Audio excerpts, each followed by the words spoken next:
लक्ष्मीच्या पावलांनी या मालिकेच्या आजच्या भागामध्ये आबा हे सर्वांना म्हणतात की चला आता जेवायला सुरुवात करा आणि अद्वैतला म्हणतात की अद्वैत अरे तू सर्वांसमोर कलाला असे का बोललास, कारण ती असे का करेल आणि तू तिच्यावर चक्क सर्वांसमोर आरोप केला।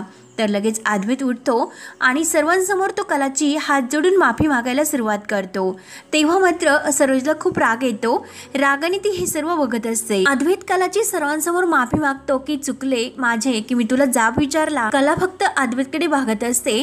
तर लगेच आबा म्हणतात की अरे अद्वैत माफी मागण्याची काही गरज नाही, अरे फक्त मी तुला असेच विचारले होते बस खाली। तेव्हा अद्वैत म्हणतो की नाही आबा तसे नाही, माझ्या हातून चूक झाली, मग माफी मागितलेली बरी असते आणि सध्या तर माझा खूप प्रेशर आहे त्यामुळे माझी चिडचिड होत असते, खरेची यात काही चूक नाही। तर लगेच सरोज रागाने अद्वैतकडे बघत असते। आबांना मात्र हसू येते आणि अद्वैत खाली बसून जेवायला सुरुवात करतो। तेव्हा कला त्याच्याकडे रागानेच बघत असते। नंतर नैना ही रूम मध्ये येते, राहुल सुद्धा तेथेच असतो।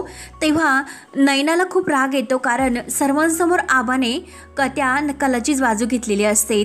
तेव्हा ती रागाने म्हणत असते की अरे राहुल मी प्रत्येक वेळेस त्या कलाला अडकवण्याचा प्रयत्न करते, परंतु काही झाले तरी तिची चूक असताना सुद्धा ती आबा तर तिचीच बाजू घेत असतात। त्या आबांना तर तिचा पुळका आहेच, परंतु तो अद्वैत तर पाठीशी खंबीरपणे उभा असतो। एखाद्या चांगल्या नवऱ्याकडून बायकोला जे काही हवे असते, अपेक्षा असतात, अगदी परफेक्ट अगदी तसाच वागतो तो। खरंच तो सुद्धा किती सपोर्ट आहे। आणि तेव्हा नैनाचे लक्ष हे राहुलकडे जाते कारण नैना जे काही बोलत असते त्याकडे राहुलचे अजिबात लक्ष नसते, आपल्या मोबाईलमध्ये तो व्यस्त असतो। तर नैना ही सर्व बघते, तिला खूप राग येतो, रागानेच ती राहुल जवळ येते, त्याच्या हातातील फोन हिसकावते आणि बेडवर फेकून देते। राहुलला सुद्धा नैनाचा खूप राग येतो। राहुल लगेच चटकन उठतो आणि काय ग काय चालले तुझे असे रागानेच विचारतो, कसला हा फालतूपणा तुझा हा। तेव्हा नैना म्हणते की काय रे तुझे काय चालले, मी तुझ्याशीच बोलते ना। अरे तो अद्वैत बघ सर्वांसमोर तो कलाची बाजू घेतो, कधीही तो तुला एकटे टाकत नाही आणि तू तर रूम मध्ये मी तुझ्याशी काय बोलते याच्याशी सुद्धा तुझे घेणे देणे नसते। तेव्हा राहुल म्हणतो की हे बघ मला तुझ्याशी बोलण्यात कोणताही इंटरेस्ट नाही। त्यावर नैना म्हणते की हो अरे मला सुद्धा तुझ्या बरोबर बोलण्यात इंटरेस्ट नाही, पण नवरा म्हणून काहीतरी कर्तव्य हे असतात, पण दिवसभर मात्र तुला त्या मोबाईलवर गेम खेळणे पार्ट्यामध्येच मग्न असतो, माझ्याकडे तुझं थोडं सुद्धा लक्ष नसते। तेव्हा राहुल म्हणतो की हे पग नैना, तर नैना त्याला काही बोलून देत नाही आणि हे प्लग मला कोणतंही एक्सप्लेनेशन देऊ नकोस, या घरात आल्यापासून मी बघते की तुला फक्त आयुष्यात हा एन्जॉयच करायचा असतो, अरे पण स्वतःचे नाव मोठे व्हावे, प्रॉपर्टीत शेअर मिळावा किंवा दुसऱ्यांच्या डोक्यावर पाठ ठेवून आबांच्या तोंडात आपले नाव यावे यासाठी काही प्रयत्न करावेत, यासाठी तुझे कोणतेही प्रयत्न तर नाहीत। खरंच राहुल तुझ्याबरोबर लग्न करून मी फसले आणि एक नंबरचा तू युजलेस आहे। ते ऐकून राहुल तर इतका भडकतो आणि जोरात तो आपला हात वर उचलून नैनाच्या कानामागे देणार, तोच लगेच रोहिणी तेथे येते। रोहिणी लगेच राहुल ओरडते, रोहिणी रागानेच राहुलला जवळ येते आणि काय रे काय चालले राहुल, अरे प्रेग्नेंट आहे ती आणि आपल्या घरची सून सुद्धा आहे, जर तिला काही झाले तर केवढ्याला पडेल हे तुला माहिती आहे का। तेव्हा राहुल म्हणतो की मॉम तू मला ओरडतेस आणि हिच्या प्रेग्नेन्सीचे कारण तर तुम्हाला देऊच नकोस, अगं तू काय हिची बाजू घेतेस आणि मी तुझा मुलगा आहे लक्षात ठेव। तेव्हा रोहिणी राहुलवर इतकी भडकते आणि अगोदर तू या रूमच्या बाहेर जा असे त्याला म्हणते। तेव्हा रोहिणी नैनाला शांत करते आणि मी राहुलशी बोलते तू टेन्शन घेऊ नकोस म्हणून रोहिणी लगेच बाहेर जाते। त्यानंतर इकडे अद्वैत आणि कला झोपण्यासाठी रूम मध्ये येतात। तर अद्वैत लगेच कलाला म्हणत असतो की काय ग तू सर्वांसमोर मला तोंडावर पाडायचे ठरवलेस का, सर्वांसमोर माझं जेवण तू तिखट बनवले। तेव्हा कला ही रागाने अद्वैतला म्हणते की जर मला तुला तिखट खायचे घालायचे असते तर मी सहजपणे तुला सर्वांसमोर तिखट घालू शकले असते, म्हणजे माझी हरकत नव्हती, आणि जर तुला जर तिखट खायला घालायचे असेल तर मी कसेही घातलेच असते, पण आज मात्र मी तसे जेवण बनवताना काही ठरवले नव्हते आणि उगाच कशाला घरच्यांना त्रास, पण मला जेव्हा पाहिजे तेव्हा मी सगळ्यांसमोर तुला तिखट खायला देऊ शकते, उपमा जसा तुला खायला लावला अगदी तसा। तेव्हा अद्वैत खूप रागावतो आणि काय ग तू मला मूर्ख समजतेस का, आणि तू सारखं सारखं मला असं तिखट खायला देशील आणि मी गुपचूप मूर्खासारखं ते खाईल, इतका मूर्ख मी वाटलो का तुला। तेव्हा कलाला हसू येत असते आणि ती आपली गादी टाकता टाकता म्हणत असते की हे बघ मी तुला आता काही म्हणत नाही, तूच स्वतःला मूर्ख म्हणून घेतो, त्याला मूर्ख आहे असे 3 वेळा म्हणून घेतले। तेव्हा अद्वैत म्हणतो की गप्प बस, मूर्ख असो किंवा नसो, तुझ्या सर्टिफिकेटची मला गरज नाही. आणि काय ग, स्वतःला तू इतकी अतिशहाणी समजतेस का? अगं, मला सुद्धा माहिती आहे तुझे सर्व गेम्स, तू मुद्दामून हे सर्व करते आणि सर्व भाजी तू तिखट केली. आबांसमोर मी बोलेल आणि तुम्हाला तोंडावर पाडशील म्हणून तू हे सर्व करते. तेव्हा कला म्हणते की अरे, मी तुला सांगितले ना एकदा की मला तुझ्यावर राग काढायचा, म्हणून मी तुझ्याशी असे वागते. पण अरे, तुझ्यावरचा राग मी सगळ्यावर कशाला काढू? त्यांना कशाला उगाच घरच्यांना शिक्षा? आणि तसेही आज आल्यापासून माझा मूड नाही. तुझ्या बरोबर बोलण्यात मला कोणताही इंटरेस्ट नाही. तूच माझ्याशी बोलायला आला होता म्हणून मी तुझ्याशी बोलले आणि परत मी बोलणार नाही. आता झोपते, गुड नाईट. तेव्हा अद्वैत म्हणतो की तू कोण ठरवणार आहे? तू म्हटली ना मला गुड नाईट, मग मी सुद्धा तुला गुड नाईट म्हणतो. एकदा नाही, दोनदा नाही, तीनदा good night, good night, good night. आणि खूप रागावतो आणि मनात म्हणतो की स्वतःचीच कायम मनमानी करत असते की हिला कधी बोलायचे, कधी झोपायचे, सर्व हिच्या मनावर. याला काय अर्थ? माझ्याकडे तर बोलण्यासाठी खूप मुद्दे होते, पण लगेच रागाने तो कलाकडे बघत असतो. तेव्हा कला मात्र त्याच्याकडे लक्ष देत नाही आणि झोपते. तर अद्वैत सुद्धा लगेच वैतागून आपल्या बेडवर येतो आणि झोपतो.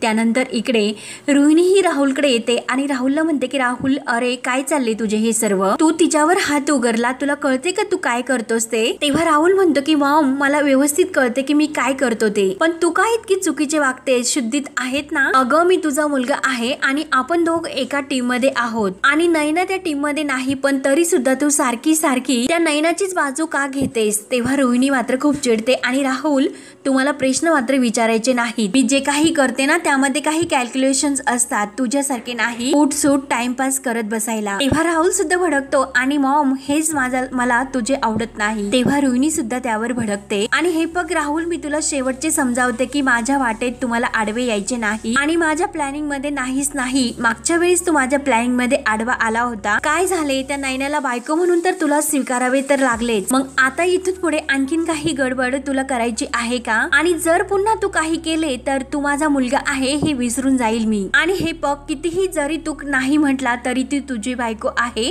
हे मात्र तू विसरू नकोस. त्यामुळे तू तिच्याशी नीटच वागायचे, कळले का तुला? तेव्हा राहुलला खूप राग येतो आणि रागाने तो निघून जातो. तर रोहिणीला सुद्धा खूप राग येतो. रोहिणी म्हणते की मूर्ख कुठला. त्यानंतर इकडे संगीता आणि दिनकर झोपलेले असतात, पण संगीताला कायम कलाचे टेन्शन असते की कला आणि अद्वैत या दोघांमध्ये कधीही काहीच होऊ शकत नाही असे कलाने तिला सांगितलेले असते.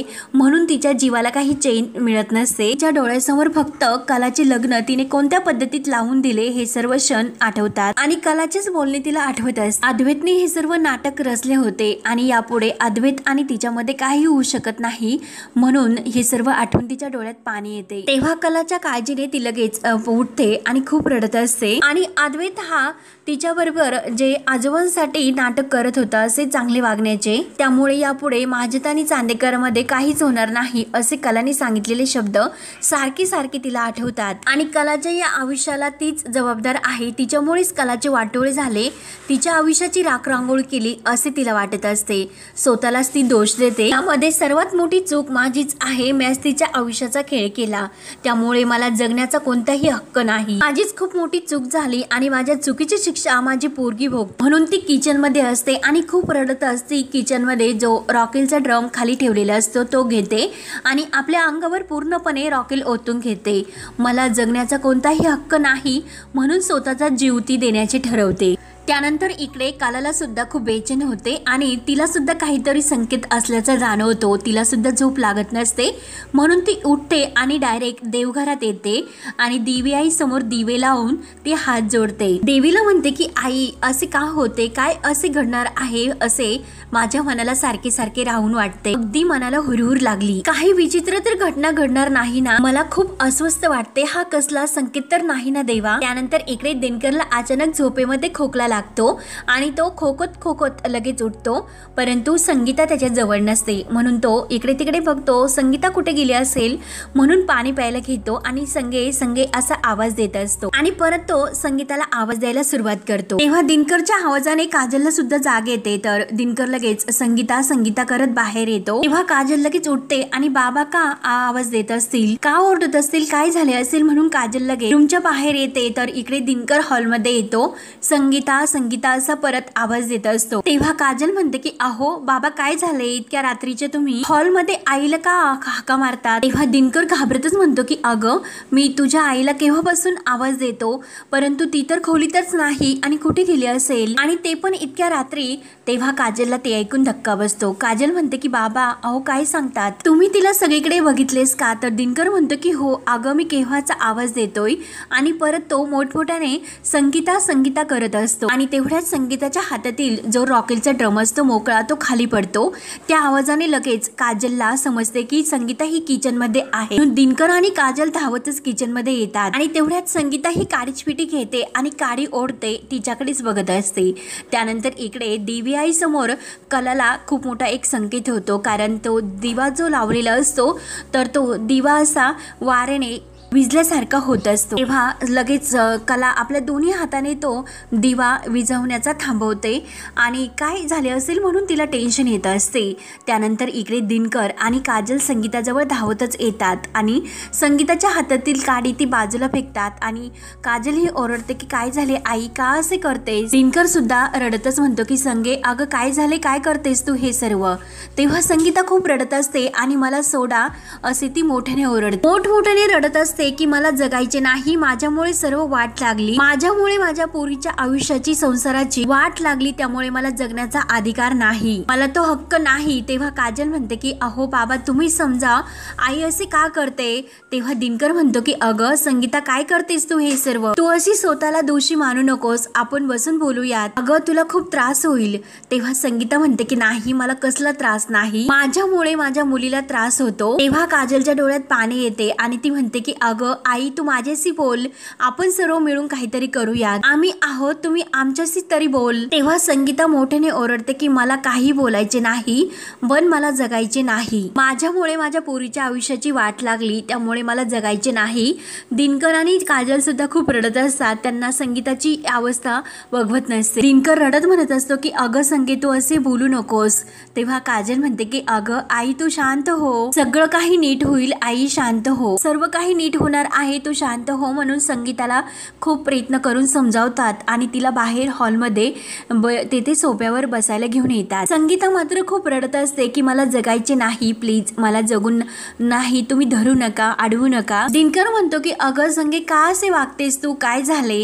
तर काजल म्हणते की आई अगं प्लीज तू शांत हो। संगीता कुठे ऐकायला तयार असते आणि ती खूप रडत असते की का तुम्ही मला वाचवलेत, मला मरून द्यायचे होते, माझ्यामुळे तुमच्या सर्वांची आयुष्याची माती झाली हो। तेव्हा दिनकर म्हणतो की संगे अगं तू अशी हतबल झाल्यासारखे वागू नकोस, शांत हो, ते घडले ते सर्वांना माहिती आहे। असे काय घडले होते की तू स्वतःच्या अंगावर राखेल टाकून जीवाचं बरे वाईट करायला निघाली होती? तेव्हा संगीता रडत म्हणते की माझ्यामुळे कलाच्या आयुष्याची वाट लागली, तिच्या संसाराची राखरांगोळी झाली, मी तिच्या स्वप्नाची वाट लागली। तेव्हा काजल म्हणते की आई अगं तू असे का बोलतेस? तेव्हा संगीता अगदी वेड्यासारखं रडत असते की काजल तू लांब हो, अगं माझ्यामुळे तुझ्या सुद्धा आयुष्याची वाट लागेल, माझ्या जवळ सुद्धा येऊ नकोस। संगीताचे हे वेड्यासारखे वागणे बघून दिनकर आणि काजलला तर खूप टेन्शन येते, ते सुद्धा खूप रडत असतात। काजल म्हणते की आई अगं असे काही नाही, तू का असे बोलतेस? अहो बाबा तुम्ही तरी समजावा आईला, आई का असे करते? दिनकर म्हणतो की अगं संगीत तू भानावर आहे, का असे करतेस?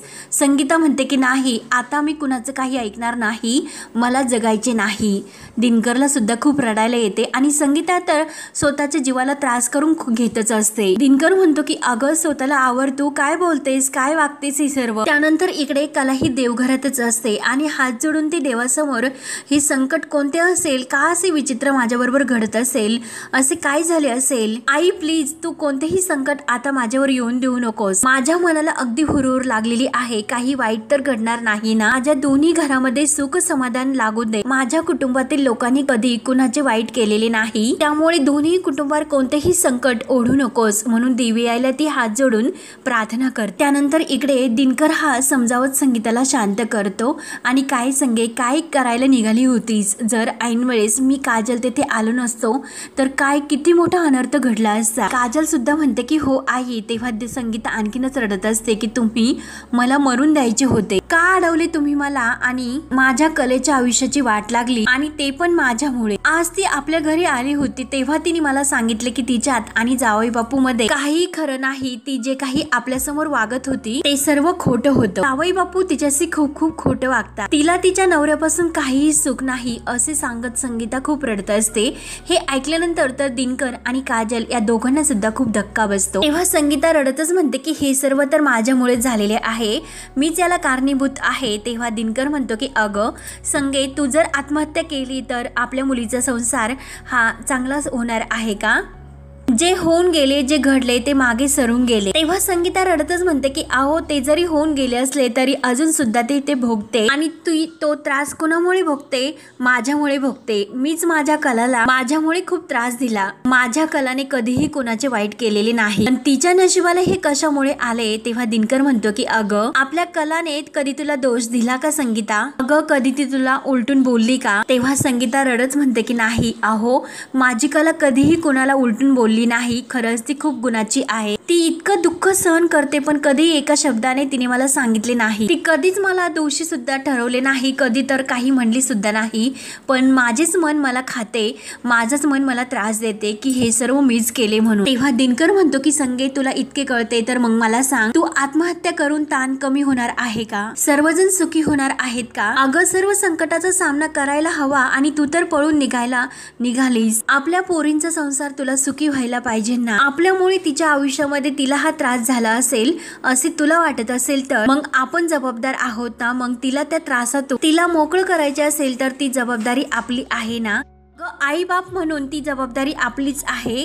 तेव्हा संगीताच्या सर्व काही लक्षात येते. काजल सुद्धा आपल्या डोळ्यातील पाणी पुसते आणि आई प्लीज तू आता शांत हो असे संगीताला म्हणते. संगीता डोळ्यातील पाणी पुसते. आपली चूक आहे, आपण ती सुधारायला हवी हे तिच्या लक्षात येते आणि ती बडबडत असते. त्यानंतर इकडे कला ही रूम मध्ये येते आणि दरवाजा लावते आणि ती लाईट चालू करते. तस लगेच अद्वैतला जाग येते. अद्वैत लगेच तिला म्हणतो की काय ग, रात्रीच्या वेळी घुबड्यासारखे का फिरत असते? मला झोपून दे, एकतर मला खूप कामं आहेत. तो लाईट अगोदर बंद कर, जरा इतरांचा विचार करत जा, झोप मोड केली तू माझी. तेव्हा कलाला खूप राग येतो. कला म्हणते की कसला माणूस आहे हा, फक्त स्वतःचीच काळजी असते, दुसऱ्याचं काही घेणे देणं नसते. मला झोप येत नाही म्हणून मी टाइमपास म्हणून लाईट चालू बंद करत होते. तिला खूप राग येतो आणि ती रागानेच तो लाईट बंद करते आणि परत आपल्या जागेवरून झोपते. परंतु तिला टेन्शनने काही झोप लागत नसते आणि हा भाग येथे संपतो. पुढील भागामध्ये कला ही अद्वैतला म्हणत असते की प्लीज अरे मला सामान आणायचे, तू माझ्या बरोबर चल ना, अरे चल ना. तेव्हा अद्वैत म्हणतो की मी कशाला? तर कला म्हणते की अरे जर गाडी घेऊन गेलो, पिशव्या आपल्याला गाडीत ठेवता येतील आणि माझे सर्व काम हे पटापट होतील. तेव्हा अद्वैत म्हणतो की मी नाही येणार आणि तो बाजूला निघून जातो. कलाला खूप राग येतो. कला म्हणते की काय रे सारखा सारखा माज दाखवतोस काय? म्हणून कला ही त्याच्या गाडीची चावी घेते आणि स्वतः ती गाडी घेऊन निघून जाते. तर अद्वैत रूम मध्ये येतो आणि गाडीची किल्ली कुठे गेली म्हणून तो शोधत असतो. कला गाडी चालवायला बसते आणि बाजूला हो कारण तिला गाडी तर येतच नसते आणि जोरात ती गाडी मध्येच म्हणत असते की बाजूला हो, मला गाडी चालवता येत नाही. म्हणून ती घाबरते आणि जोरात ती एक गाडी समोरून येणार म्हणून गाडीचे ब्रेक दाबते आणि इतका मोठा अपघात होण्यापासून टळतो. तेव्हा कला तर खूप घाबरते आणि जेव्हा ती गाडीतून खाली उतरते तर तेथे खूप गर्दी जमलेली असते आणि तेथे पोलीस सुद्धा आलेले असतात. तर लगेच इन्स्पेक्टर साहेब हे हवालदारांना म्हणतात की मॅडमला घेऊन पोलीस स्टेशनला चला. तेव्हा कला म्हणते की काय, आणि ज्या लेडी इन्स्पेक्टर असतात तर त्या लगेच कलाच्या हाताला धरतात आणि जी काही चूक असेल ना ती तिकडे सांग. तेव्हा कला ही म्हणत असते की आओ ताई प्लीज मला सोडून द्या. परंतु कला ही रागानेच त्या इन्स्पेक्टर साहेबांकडे बघत असते. तेव्हा आता अद्वैत कलाला इथून सोडवण्यासाठी कसा येतो ते पाहण्यासाठी आपल्या चॅनलला नक्की सबस्क्राईब करत राहा.